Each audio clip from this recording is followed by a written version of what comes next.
Assalamualaikum warahmatullahi wabarakatuh.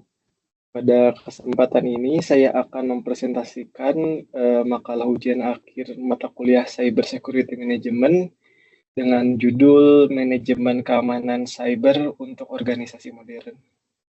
Dengan studi kasus keamanan cyber pada sistem artificial intelligence. Perkenalkan, nama saya Fauzi Farhanuddin dengan nomor induk mahasiswa 2502010200913 dari kelas MJ805.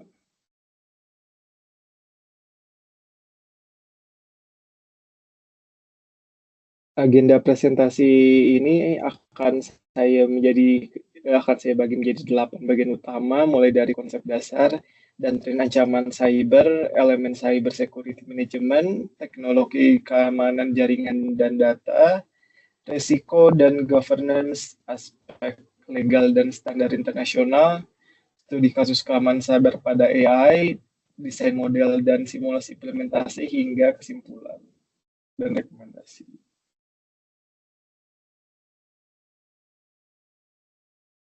Latar belakang dan urgensi transformasi digital saat ini memperluas apa yang disebut dengan attack surface atau permukaan serangan pada organisasi.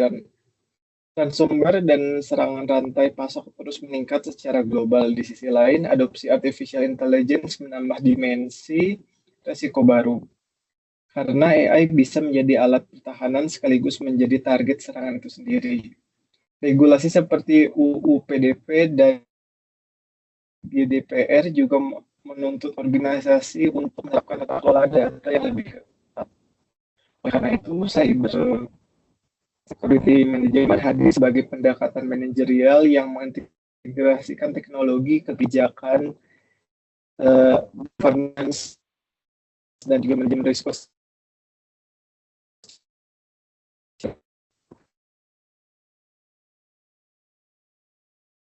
Selanjutnya ini konsep dasar ayat fondasi keamanan informasi yang dikenal dengan ini. Pertama ada confidentiality atau kerahasiaan, yang memastikan informasi yang hanya bisa diakses oleh pihak yang berwenang. Kedua ada integriti atau integritas, yaitu memastikan data tetap akurat dan tidak diubah secara tidak sah. Dan yang ketiga ada availability atau ketersediaan, yaitu memastikan sistem data yang bisa diakses kapanpun dibutuhkan oleh pengguna yang sah. Kerangka modern saat ini bahkan memperluas prinsip dengan menambahkan authenticity dan non-repudiation, terutama untuk sistem transaksi digital AI.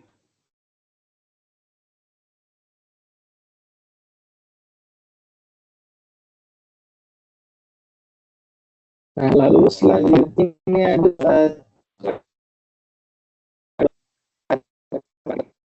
yang pertama ada ransomware as a service, jadi model bisnis kejahatan cyber yang berbasis perangkat serangan. Lalu ada supply chain attack, yaitu penyusupan oleh vendor pihak ketiga dan perangkat lunak. Lalu ada AI power attacks, yaitu phishing dan dikerjakan oleh AI generatif untuk rekayasa sosial.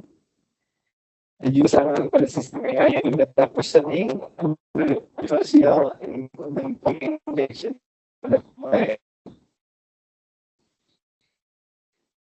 Limitation itu kendaraan berlebih eksploitasi akan juga belikan lebih cepat biasanya. Lalu ada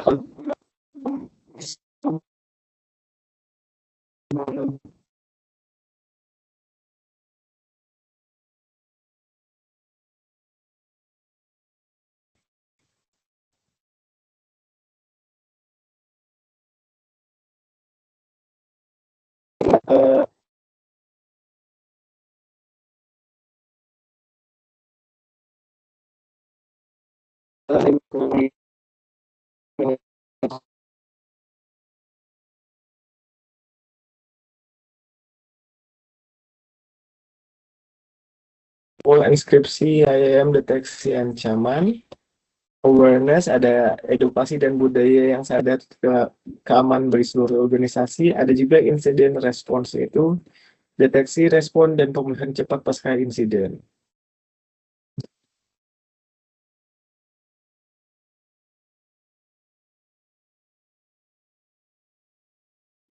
Dari sisi jaringan teknologi yang umum digunakan meliputi firewall dan juga next generation firewall, IDS atau IPS. Untuk deteksi intuisi, VPN network segmentation dengan pendekatannya zero trust, serta SIEM untuk monitoring log secara terpusat. Dari sisi data, kita menerapkan enkripsi baik saat data disimpan, dikirim, maupun sedang diproses. Data loss prevention, identify and access management dengan multifaktor dan authentication.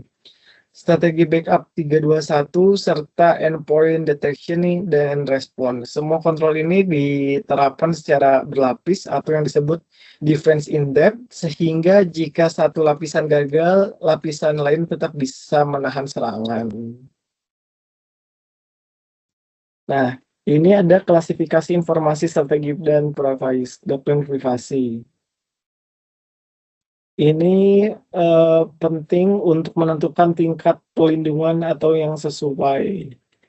Kita mengenal 4 tingkat mulai dari publik yang berbasis yang bisa bebas diakses, internal untuk kalangan karyawan, confidential seperti data keuangan, hingga restricted untuk data yang paling sensitif seperti data pribadi dan data yang dilatih model AI.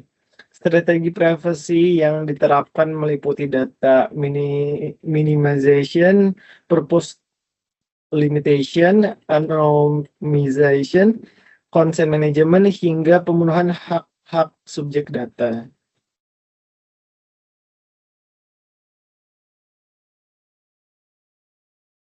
Manajemen resiko keamanan cyber mengikuti siklus 5 tahap. Yang pertama itu identifikasi aset dan ancaman, penilaian kerentanan, analisis dan evaluasi risiko, penanganan risiko baik melalui mitigasi maupun transfer, dan terakhir monitoring berkelanjutan. Semua proses ini perlu didukung oleh governance yang jelas, mulai dari Chief Information Security Officer, Komite Keamanan Informasi, hingga kebijakan formal yang mengatur pelaporan risiko manajemen puncak. Aspek legal keamanan cyber di Indonesia ada beberapa payung hukum yang relevan. Itu UU ITE yang mengatur larangan akses ilegal dan peretasan, UU KIP yang mengatur hak masyarakat atas informasi publik dengan pengecualian data rahasia, UU PDP yang mengatur perlindungan data pribadi termasuk kewajiban notifikasi jika terjadi kebocoran data. Sementara di tingkat internasional, GDPR juga dari Uni Eropa menjadi acuan global karena cangkupannya yang atau ekstrateritorial dan mewajibkan data protection impact assessment untuk memproses data berisiko tinggi termasuk sistem AI. Dua standar utama yang menjadi acuan organisasi adalah ISO dan IEC 2701. Dan NIST Cyber Security Framework ISO 27001 adalah standar yang bisa disertifikasi menggunakan siklus Plan-Do Check-Act dengan 93 kontrol pada Annex A. Sementara NIST Cyber Security Framework versi 2.0 bersifat sukarela dan terdiri dari 6 fungsi inti, yaitu Govern, Identify, Protect, Detect, Respond, dan Recover. Strategi yang direkomendasikan adalah mengombinasikan keduanya, yaitu ini sebagai peta risiko awal dan ISO 27001 untuk membangun sistem manajemen yang formal.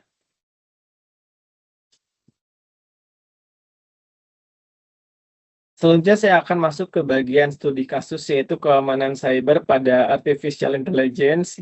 Bagian ini menjadi fokus utama karena AI kini berperan ganda sebagai alat pertahanan sekaligus sebagai target serangan yang baru bagi organisasi. Sistem AI memiliki jenis ancaman yang berbeda dari sistem TI konvensional. Ada data poisoning, yaitu memanipulasi data latih untuk merusak perilaku model.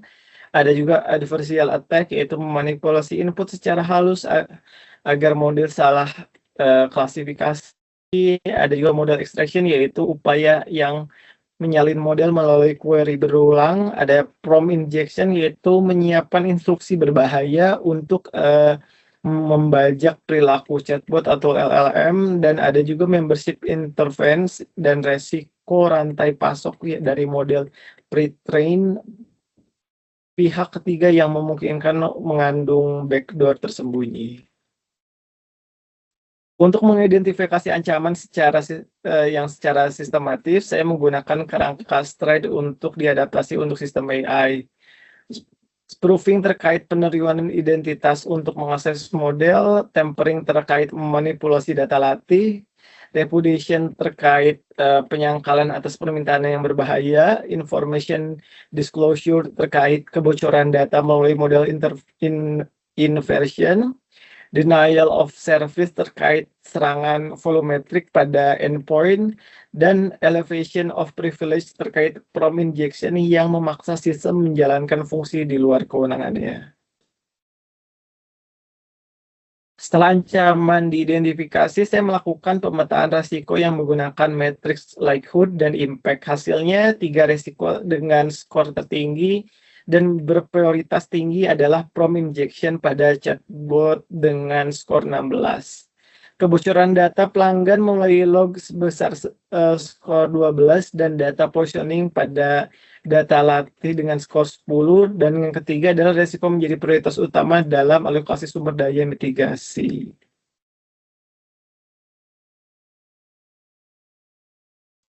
Berdasarkan hasil threat modeling dan risk mapping tersebut, saya mengusulkan model keamanan berlapis dengan 4 lapisan pertahanan, yaitu lapisan data yang mencakup klasifikasi dan enkripsi data latih, lapisan model yang mencakup adversarial testing dan model signing, lapisan akses interaksi mencakup penerapan zero trust, dan guardrails pada input-output. Dan lapisan governance mencakup kebijakan penggunaan AI setelah audit berkala. Sebagai pengembangan lanjutan, saya mengusulkan kerangka yang saya sebut Zero Trust AI Security Framework atau ZTASF, yang terdiri dari 5 komponen, yaitu continuous verification untuk memverifikasi setiap permintaan secara berkelanjutan, ada AI guardrail layer sebagai penyaring input dan output, ada secure MLOps, pipeline untuk mengintegrasikan keamanan di seluruh siklus pengembangan model, ada explainability and monitoring untuk memantau anomali model, dan human in loop governance di mana keputusan risiko tinggi tetap memerlukan tinjauan manusia yang sebelum dieksekusi. Simulasi implementasi sebagai simulasi kerangka ini saya terapkan pada skenario chatbot yang layanan pelanggan berbasis LLM melalui 5 tahap. Pertama yaitu persiapan berupa klasifikasi data dan pembentukan tim tinjauan risiko. Yang kedua, pengujian keamanan melalui red teaming untuk mensimulasikan serangan prompt injection. Ketiga, deployment terkendali dengan stage rollout and guardrail aktif, dan yang keempat adalah monitoring melalui SIEM untuk mendeteksi pola anomali, dan yang kelima adalah respon pemulihan di mana sistem otomatis beralih ke mode terbatas saat anomali terdeteksi.